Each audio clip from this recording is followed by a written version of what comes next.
Okay, this is day 26 warm up, and this website. First of all, I thought this photograph was incredible. It reminds me of this investigation in so many ways. And first of all, you need incredible courage, and this warrior obviously is displaying incredible courage right up until the moment of death. And something about that I just think is incredible. But the more interesting part is it's from this shack. We're going to call it Chalk, just so it's easier to pronounce. We're going to call it Chalk 7.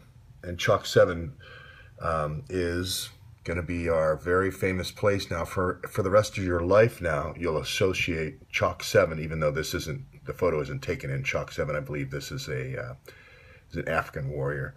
And I can't remember the tribe name right now, but this is Chalk 7, 7B, JB, and I'm gonna just use JB, John Brown, as somebody else who I don't ascribe to using violence to overturn a bad situation, but JB, just, I don't know, that's the only JB that I can think of quickly.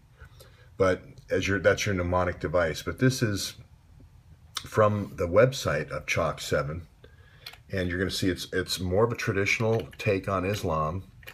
And it's mostly just the men of the village. These aren't the older men that were farmers that were had their stuff stolen. These are the younger guys, I think, that took over. But they've started a website now. You can see it's an older village, but I think what's happening, and then there's a lot of this heraldry kind of symbolism, you know, of eagle being a fierce fighter and so forth. And there's something with the horses. Imran was very involved with horses and equestrianism, and it kind of harkens back to that Mughal Empire. And then here are all this. This almost looks like the gang that took over, you know, Chalk 7. And I can't speak Arabic, unfortunately, but I can play the video here a second, just so you can get an example. This is where the stuff is coming from.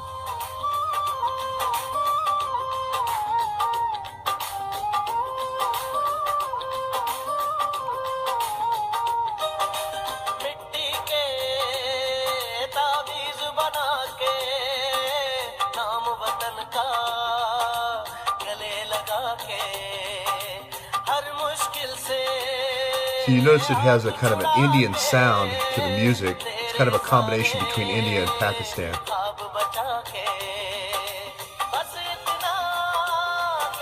And I think these are going to be like the Toyota dealers and the people of the new Chalk 7. Chalk 7 is going to go from an old agrarian economy, get rid of all these farmers, kill the 12, now, I'm not saying these guys killed the 12 farmers, but somebody killed the 12 farmers, and now that's opened up business opportunities. So let's move over to now Chalk 7 on the map. First thing I thought of, it kind of looks like a commode with the pipe going down here and the pipe coming in and then the seat being here. And I know that's horrible, but that's the first thing I thought of when I saw Chalk 7. But what's going to be more important is we drill down, and there's the first thing I didn't want to see was the government girls college there. But then I noticed this industrial road along here. And it just hit me that this is on the outskirts of Faisalabad. There's a bypass on the outskirts of Faisalabad. Right here, this Faisalabad motorway, this to Multan motorway. And I just saw a lot of the development around this Chalk 7. And it seemed to be kind of like at a strategic crossroads, especially with this industrial way. And then I saw, whenever I see industrial parks, I think of Rahm Emanuel. There's investment going on here, and there's going to be a major road, I believe, that's going to go between Faisalabad and the road where the Imran Awan, his tribe, is from. And that's speculation at this point, but I mean, I'm just looking back at kind of how the development, you know, just in previous Clinton operations, how they've developed. So anyway, there's Faisalabad. So when if you want to participate, you know, people think, oh, you know, you have to have some sophisticated methodology for participating in George's thing. No, actually what you can do is you could just take anything like this, Punjab Park, like that. Punjab Small Industrial Estate.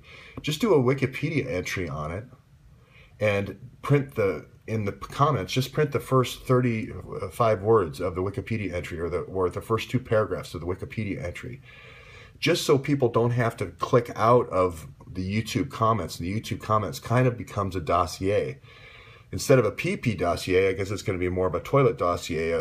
But that means that this episode, with all of its metadata, will become like a Chalk 7 dossier. So then later we go to Trello, it'll be so much easier to organize with all the related links and so forth. So in the version I did last night that had all of the different businesses, there's all these different businesses that are over here. Those are going to be important to look and see who owns these. When did this turn over? Who were the 12 people that were murdered and defrauded? Who were the 12 farmers? What were the legal cases? Where is the new applications for a children's hospital or a research center? Where are those things going in? These are all the kind of like Chinatown questions. If you don't remember Chinatown, they basically starved a whole bunch of farmers from their water, took all their land, and then did development like this, big projects. Okay, so this is warm up for day 26, warm up 1.